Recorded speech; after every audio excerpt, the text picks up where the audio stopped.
to another wonderful episode of the Talking Booth with Comfort Booth.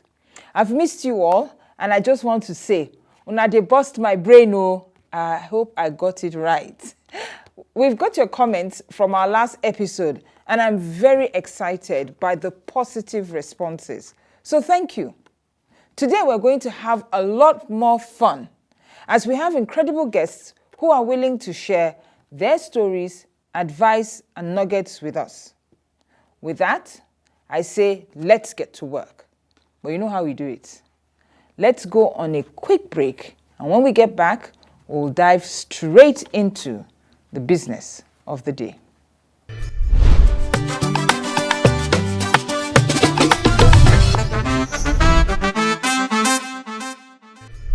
Today, we confront a stark reality.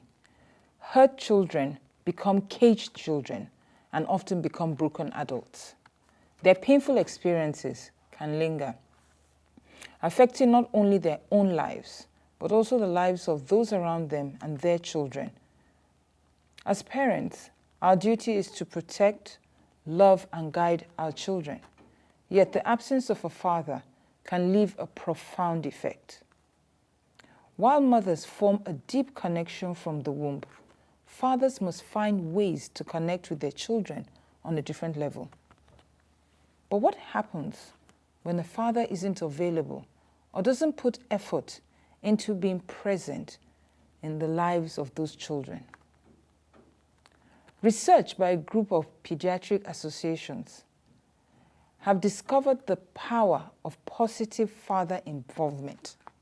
It's associated with children's higher academic achievement, greater emotional security, higher self-esteem, fewer behavioral problems, and greater social competence.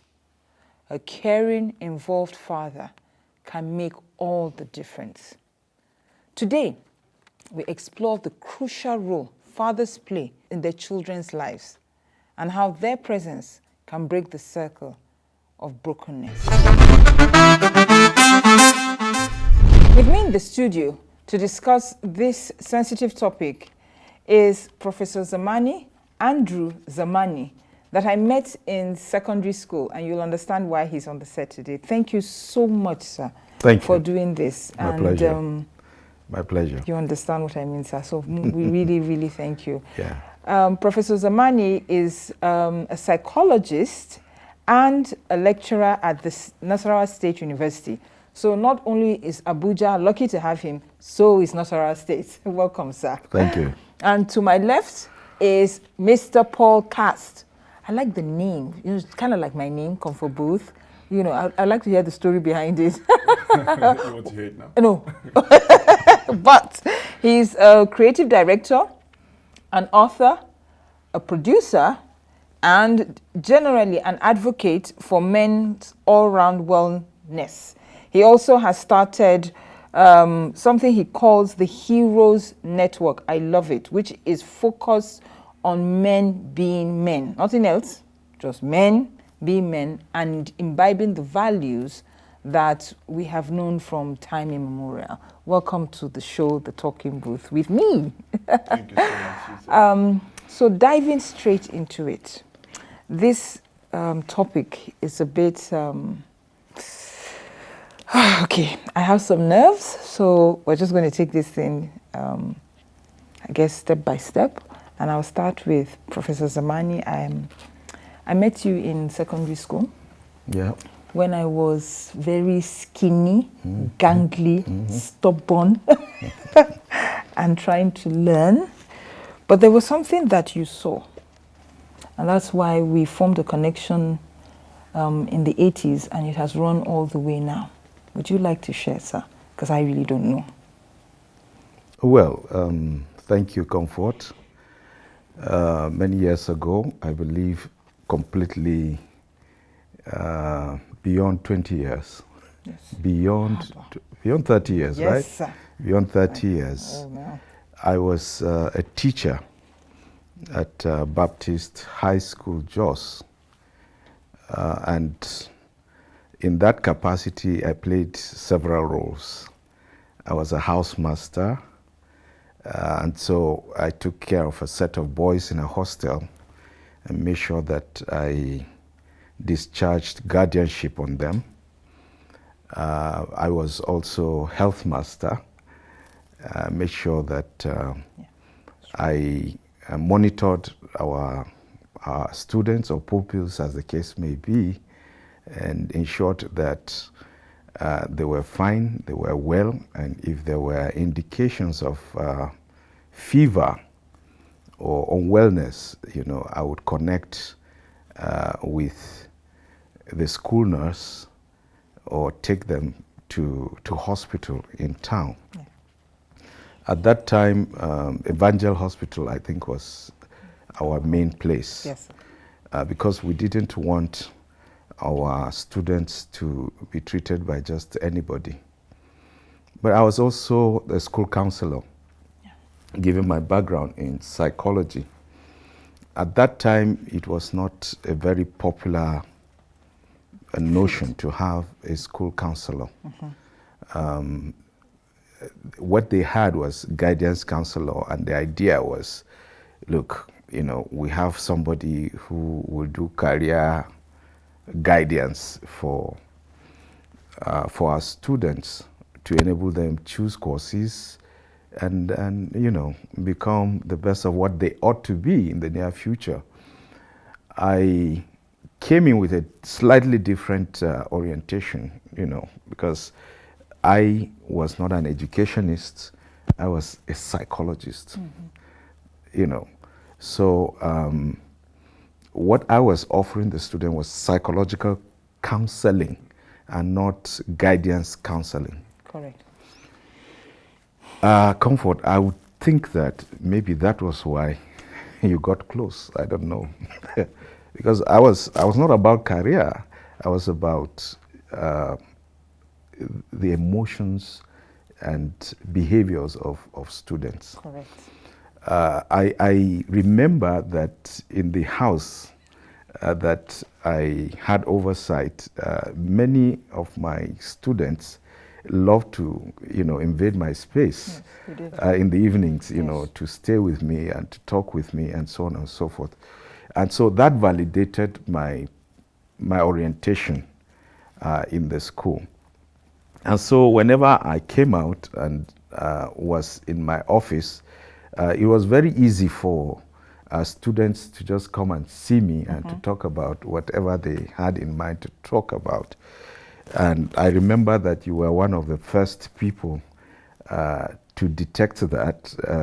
I will not call your other friends so that I won't offend them. Yeah. But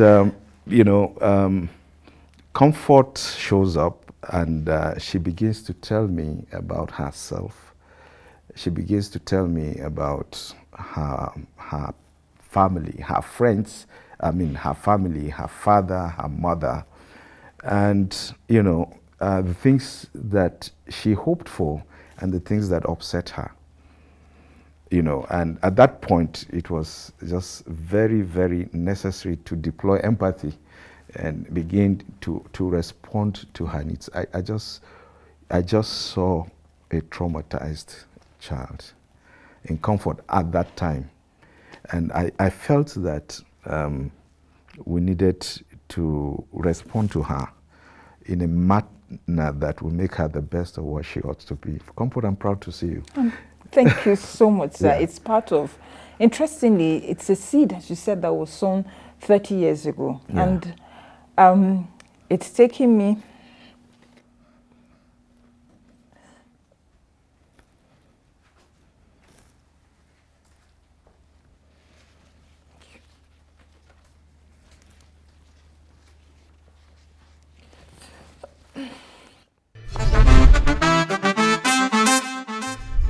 hope I didn't provoke anything. Too late to say that. Did I, was it the trauma that I mentioned? No, it's the Okay. congratulations, or you're proud to see me like this, and I'm just remembering the journey. Yeah. And I guess the trauma at that time, I didn't even realize that was it. And I felt it was very important that we had this conversation because, as I had said in my opening, a lot of adults are walking around and you're wondering, what is wrong with this person? Why can't this person just be normal? Meanwhile, there's a whole baggage, there's a whole story behind that person. Yeah. And when I went through my own journey and I got to this place that you're even proud of, I realized that I need to help other people. We need to talk about it so that we can be empathetic to other people as they go on. And I just want to thank you for that, seed, because I was a very stubborn child in secondary school. A lot of the teachers didn't like me, not that I cared. And I got into a lot of trouble, not that I cared. But he understood why. And at that time, being that young, I didn't even understand that I was acting not based on what was going on. I just knew I didn't like what was going on at home. But he was kind. He was compassionate. He was there. He was a listening ear. And I want you to note that. And he said it. I must have latched onto that because this was the father figure I was lacking. Which now brings me to my next guest. I met you just a couple of months ago. It was at a TEDx event. And apart from the fact that you were eloquent, you made one statement and I latched onto it too. And I said, this guy needs to come out and talk and say his own story for other young guys too, to know that there's still hope and that they can become better men for the children that they would eventually have. He said, I love my mother. She's been here. She's my bulwark. He said, but literally what he said was, but where was my father? I needed him. And I'm looking at this, in my opinion, this well-adjusted man, young man, and I'm wondering, you mean you came out this way too? But you could see that he was talking from a place of trauma. So could you just give us a little insight which will tie in with what Professor has laid as our foundation? Okay, first of all, thank you so much for having me here. And for me, I grew up in a very destabilized home. I would say that because my parents were not so together, and so at from the age of 6, I would witness, fighting in the home and so many things like that. I knew it was wrong, but I just didn't know what to do about it. And there would be cases where my mom would literally, she would go out and then she would come back, carry me in her back, and then the house would be locked. My dad would lock her outside, and so she'd be out there. She'd have to go to her mother's house and just stay past the night. So, so I didn't understand a lot of things that were happening then. But at the age of 8, that was when we left home for Lagos. And when we did, since then till now, I had not seen my father. What? Yeah, so the thing is, he had not even looked for us or anything like that. So even though that happened, I just kept on, going about life and all that. But that little age, I didn't really know that was what was impacting how I saw the world, because I literally, some of the things you wish or you don't like in your parents, sometimes you see yourself manifesting some of them sometimes. Exactly. Without necessarily knowing. So even my approach towards people, life, even women, was affected by that, and I had to just, consciously tell myself it's not the way to go. But that I always miss that element of having someone to correct me, someone to to tell you I'm proud of you. So I always crave for attention from different people and things like that. So I always would try to impress people, okay, by certain actions I would do. I felt rejection a whole lot. And in a way, I tilted it to the other extreme of not even caring what anybody said. From craving it to now completely shutting my mind completely to it. And I just figured, what, the world can't be where anybody want to be. I just want to latch on to quite a number of the things you said, because it literally is mirroring my own situation. In your case, you didn't even see him at all, right? In my case, we lived with him for I think up to about the age when I was 16. And then I think at that time my mom decided she had it and left. For a very long time I blamed her for staying that long, because it was a toxic and abusive environment. We watched it, we lived it, we heard it, we felt it for 16 years. At least that, I'm the oldest. And so there was that. I have no connection. I have no idea what it means to be connected with a father. I watched my daughter and her father, because I had made the conscious decision that I was going to break that cycle where the man would be absent in her life, because when I watch the two of them, I have no idea what they're feeling. I feel envious because I feel I should have had this. What did I do that I didn't have it?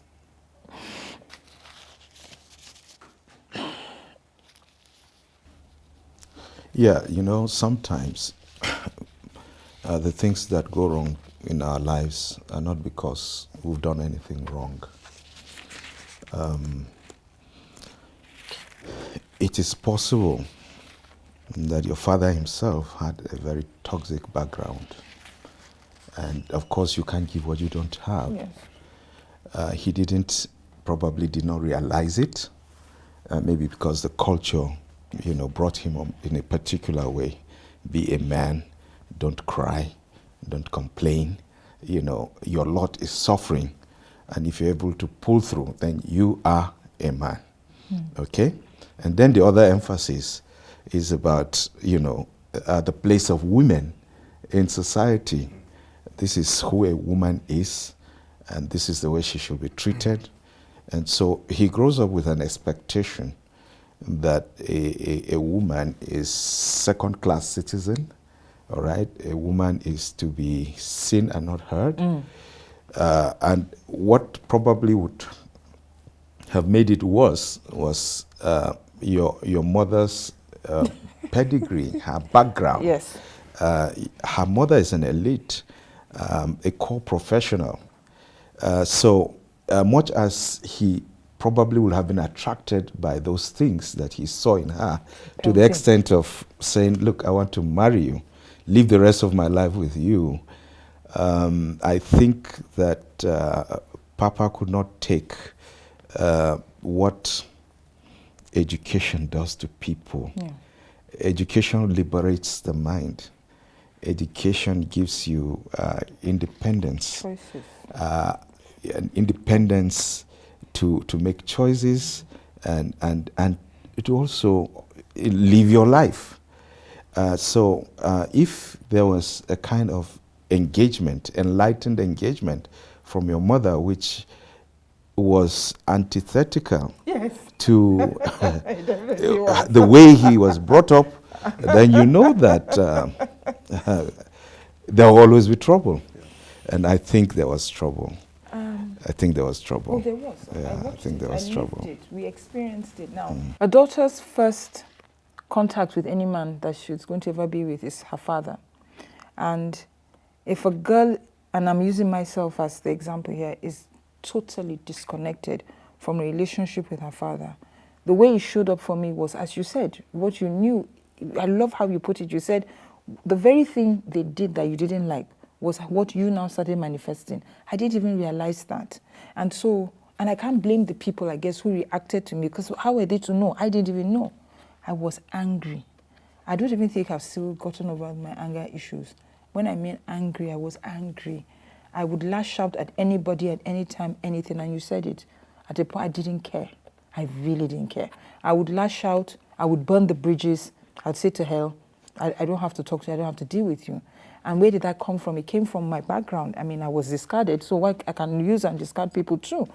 I became very independent because I had to take care of myself. Then, of course, being the firstborn. So I became too strong, because I guess that's what it is now. I became too strong for people to even manage. But then the destructive part of it was I didn't care. Because if I cared, I would understand that I needed to be balanced. And this went on for years. And then relationships with men. I really, because you have a relationship with a father, you learn those things, and I'm not being genderist here. It's nature. Men thrive on respect.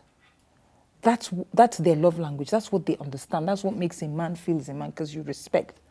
because I was strong, I don't even know where the confidence came from, really. I'm not sure it was confidence or more of a wall that I used to project myself. I was very brash. I would tell you as it is. I didn't care. I didn't look at you whether you're a man or a woman. So I didn't have the nuances, the fine nuances in dealing with guys. And if you couldn't take it, then, that's the door. Be on your Bloody Mary way. That's how I always did. And then I had commitment issues. I didn't want to get married. I really didn't want to. I didn't see the need to. Society, religion probably did, but I didn't. And eventually when I started my journey, I realized, oh my goodness, it's my foundation. My foundation because I didn't have that relationship. Now, Paul, this is me from a female perspective. And this is what has gone on. And I had to get to the point where I had to say to myself, well, I have to just forgive him, drop the baggage and just move on.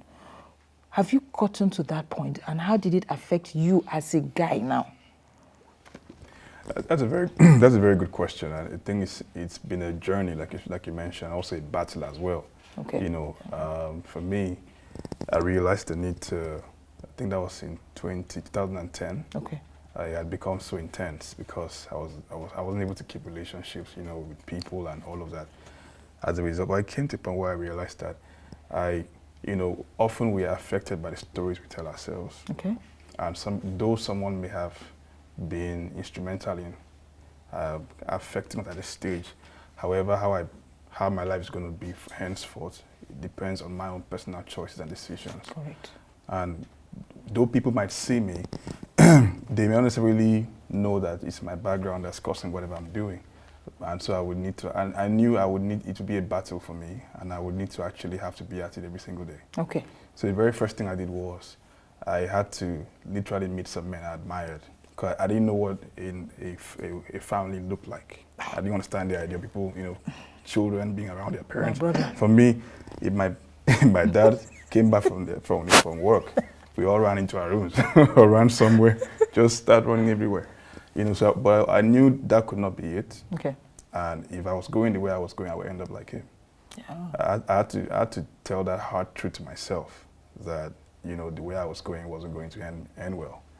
And so the first thing was go to meet some men that I really admired, that I thought actually had some level of stability in their families. They were doing well. I was seeing them with their family and all that. So I simply said, sir, I'm not here to ask you for money. Because I learned earlier on to be independent. My mom was not so well to do, yeah. So I had to work hard when I was small. From like age of 7, I was, working and doing menial things around just to, keep body and soul together. At the point I was even homeless. See you today. On the streets in Lagos.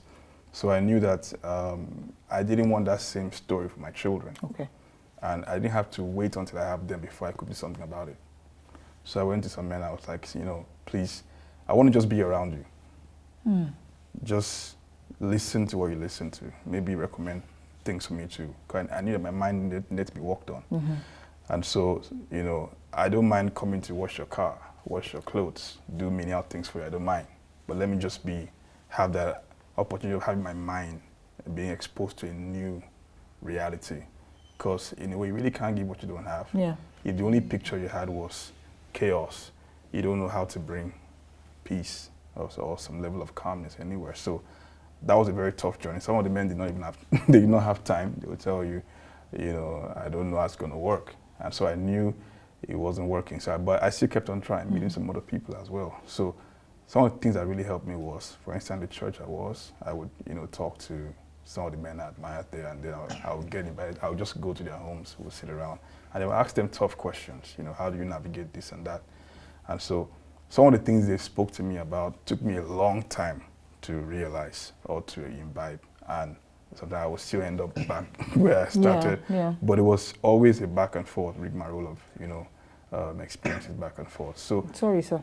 It's still been a journey for me. It's still a journey for me till now. But in a way, I would say I've improved in some kind of way. Okay. I'm not as I'm more responsible now, I would say, than I ever was before. Okay. In fact, what even helped me start Heroes was that back in school, Heroes, what do you call it? Heroes Network. Yes, it was Heroes Network. At that, the first time, it was just regular. I was like, let's just have guys meet around and talk about issues that we don't talk about. Because I was also in the psychology department as well back in school. I studied psychology. I studied psychology as well in school. Where? Covenant University. Okay. So I was still having those issues, and then I said to myself, if I'm having these issues, there probably are some other young men that are having the same issue as well. Exactly. So why don't we come together and then see how we can help each other? So we kind of like came together. No, I just called for the meeting, and then it was amazing. Ooh. The very first event we had, about 400 guys showed up. Wow. I'm telling you, like I was even 400 and something guys showed up for the first. What was the call? It's funny because I just simply said, okay, well, I just called about five of my friends. Like, let's have a men's forum. It was meant to be very small, you know, experience. Then we did like, I think we did only one poster. We only made one announcement. No, saying what? Because for 400 and something men to show up. What was your catch? What did you say? Honestly don't have any catch. I didn't have any catch because we only had one poster. Okay. Only one. And it was pasted somewhere that I'm not even sure students even looked at. But we only made the announcement one time during the, general class that we're having this men's event. And 400 showed up. And if you want to, I had no, like I didn't, we planned to spend about 3 hours in that event. Spent about 6.5 hours. Sir, can you hear what he said? At that time when he did it, 400 and something men came out hungry, desperate, needy. You're a father. What were the lessons that made you decide that, no, I'm going to be the best father that there is so that my children will not go through these things? All right. My father is still alive. Wow. Yeah, I just lost my mom. Our condolences, sir. Growing up, I met a very strong love bond between them. He was, before he retired, was an itinerant evangelist. Okay. So he was hardly there at home. Our mother was strong, and most of us were boys. She had only 2 girls, 4 boys, 2 girls. Okay, 6. And luckily for her, the senior ones were boys. Okay. The top seniors were boys. And so she had us to contend with. And she was strong enough, very, very strong. Okay. And did her best to ensure that we were well trained, that we didn't stray. What actually struck us was that each time we misbehaved, and she decided she would tell our father when he's back. She actually did. Okay. And the man would not listen to you. Whatever your mom says is right, and he would act on it. Right. He would just act on it. Okay. Now, recall I've just mentioned strong love bond. Yes, you did. We tried many times to confuse them. But no, this man trusted his wife. He gave her all the confidence. Whatever she said about you was law. Was it? It was law. And so he would act on it. But beyond that, he took time to play with us. I remember as a little kid, growing up in a very poor home with a father who had time to play with you. You get the point? Yeah, he had time to play with me and my siblings. What he did was to identify our respective interests and to give us the attention we needed through play. For instance, I love to throw stones. Not in a directional way, but, vertically. I don't know what really was on my mind, but I just love to see how far I could throw stones high up there. And the man would join me and we would throw stones. He didn't, yes, he didn't chide me for tendencies to be destructive. He identified with my interests. You know, of course we played a small football, but just within the confines of the home. He was deliberate. He bought Ludo, and Ludo was a family game, you know, and we would play. Sometimes we would defeat him, sometimes he would defeat us. And so the lessons that we learned from competition was so strong, he was the type that would insist on family integrity. Okay. And for him, family integrity meant the senior taking responsibility for the younger one. So you have to behave yourself. You have to feel a sense of responsibility for your siblings in order for the family to be seen in good light. And for the younger ones, the obligation to the senior ones was respect. Correct. And he did not skid from that at all. So these values helped me to form an impression about what an ideal dad should be. He probably was not an ideal dad. There's no such, okay, but there were some of these values that I imbibed that now helped me. So which means that it honestly goes to the heart of what we're talking about, the caged child, broken adult. You have spoken of a foundation that you came and met, because we Sure. It's what we see, what happens to us that is written on us. True. And I mean, I'm really overwhelmed by this, and I'm grateful to God that we've had this opportunity to talk about this and let other people know that they're not alone. Yeah. But as Paul said, and as I went on my journey, interestingly, mine started in my marriage. I just realized, what the hell am I even doing here? I'm not gonna lie, I wasn't true to myself, in my opinion, at that point. And I decided that it was time. I knew that I needed, as you said, I knew if I didn't do something about who I was at that point, right, I was heading for, it was self-destruction. That God had even taken me that far and that well, just showed that there was mercy. But again, there was a community. There were people around like you. I'm going to call you, Uncle Ben and Auntie Glo. Those were two people, Ben Kwashi and Auntie Glo. They were in my life early on. They understood, they saw, and they took the time. They were just a constant. And prayers help. And I think that was what helped also. The outro for me from you is that foundation. I tried to break the cycle by saying, I'm not sure I was very successful, because I was very hard on my daughter. I was very hard. I mean, and I just felt, what else was I supposed to do? I'm already going to be judged. You overcompensated. Yes, I did. Yes, I did. And I took a lot of nonsense, just trying to make sure that the circle is broken.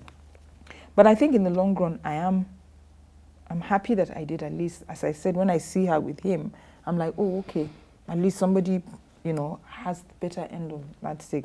I agree with you. Every day it's a challenge, working on yourself and all. Paul, I just want to ask you, how do you think this experience now, what do you, because you were talking about relationships, have those gotten better? Yeah, way better. I think the very first thing is to be honest with yourself. Yeah, okay. Have a sense of awareness of what's exactly happening.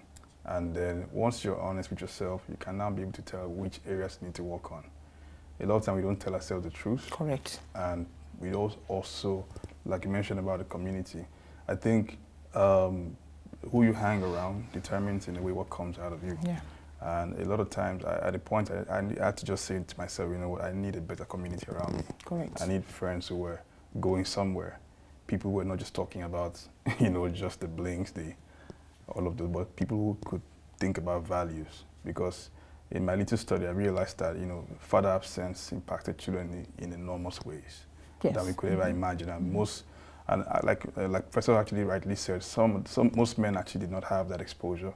And so if you have not seen it, you really can't know what to do about it. But if we keep on telling ourselves the same story, that because this happened to me, I can't really get better. Let's just and that's just who I am.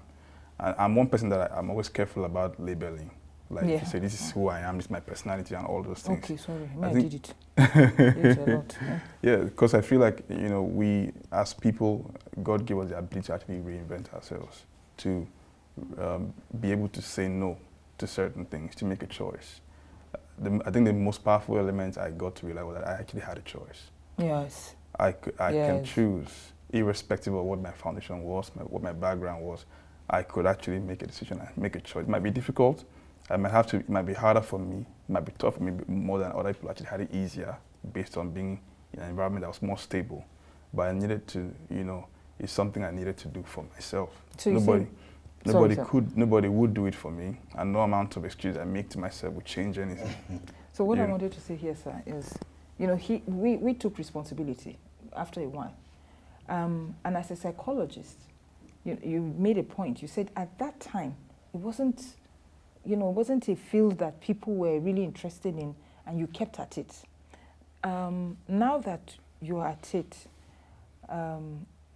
could you tell us why it's not something to be ashamed of, or if you need to seek psychological help? In our cases, we found out our way. Some people might not be able to have the courage to. Yeah. First, let me congratulate you.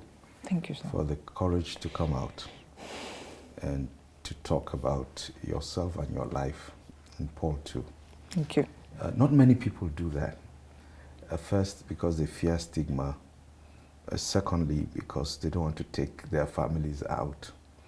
And so what they do is bury the rot, and eventually it would stink anyway. Yes. And this is what we are seeing in the problems that we have in society.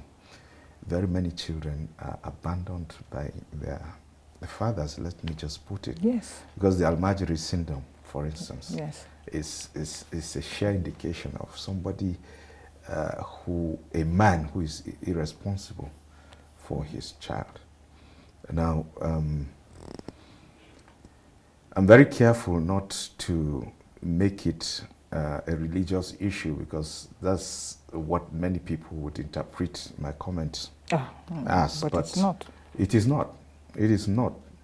As a matter of fact, at Nasarawa State University right now, I'm working on a program with very many right-thinking Muslim colleagues and young men in Kefi community to see what we can do about these street urchins called Almajiri. But sir, there are the home urchins. Yes. Yeah, I'm just bringing out an issue. Okay. There are all home urchins, like you rightly observed, but you see, they are gagged, they are restricted. Okay. They don't have a voice. Okay. You don't see them. Yes. Okay. Unless they miss it by committing an offense, and then society lands very hard on them. These home urchins are people that fathers take out. He goes and he sits in the bear parlor and he talks about an unruly child that he has. Because the home urchins with time become hardened. Yes. And what do? As they grow, they begin to feel a sense of strength and capacity to face their fathers. All right? And because the man has not been responsible, they would not face him responsibly anyway. No, they won't. Yes, so they'll match him, force by force. You get the point. And so it is the same attitude that these men have towards their wives, the mothers of their children. they take them out and they tell gory stories about these women, for reinforcement from bad friends. Yeah, and then this woman treats you this way. This stays in their mind and continue what you've been doing. Yes. You need to put her in her place. Yeah. And it continues. So Yes. he loses the children, he loses the his wife, he has no home, and he is perpetually misled by his own community. Absolutely. And that is what makes things wrong. So is it ever So too you late? need courage Okay. to admit that something has gone wrong. Absolutely. Men need courage Absolutely. to say, hey, look, I've not really managed my family well. I have abandoned my children for 30 years. Yes. I need to find them. But do you see some men coming to you for help to be able to correct their steps? No, Okay. it's always accidental. Okay. Usually it's through the women. Okay. Through Okay. the women, a woman raises alarm. Okay. I'm seeing a maladaptive behavior in my child. Okay. I want to correct it. And so when we start assessing, we find out that the problem is the family environment. And so we engage the mother, who is the first responder, and eventually On the begin scene. to look actively for the father.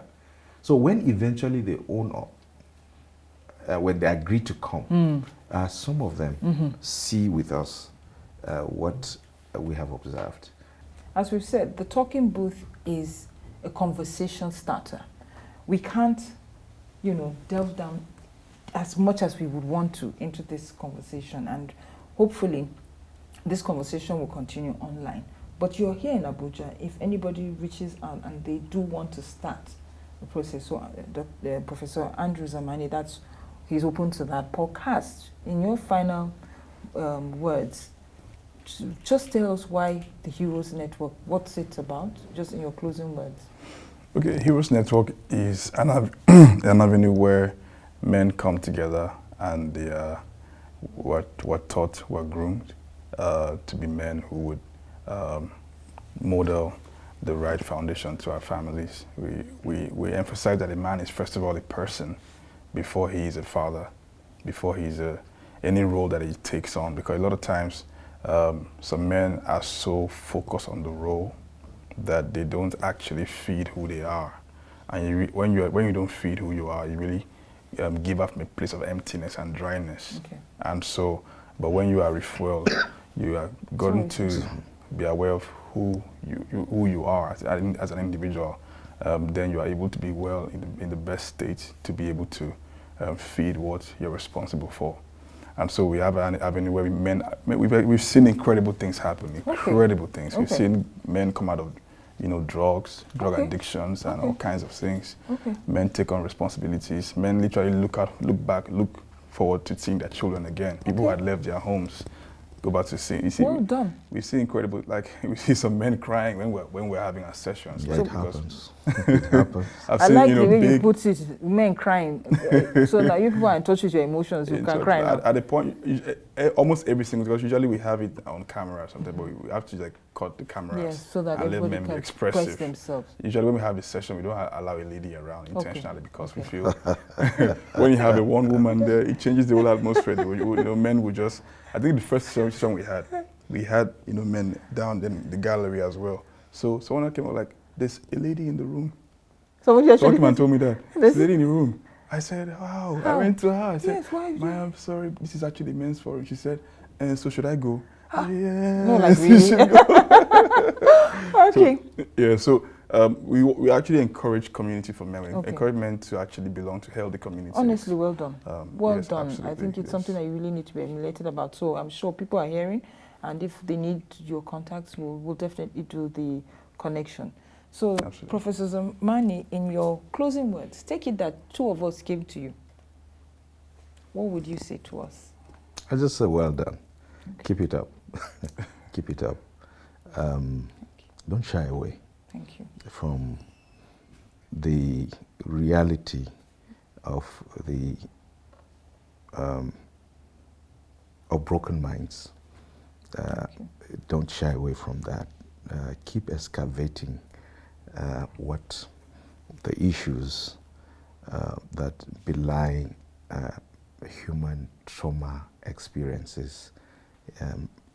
Put them out there.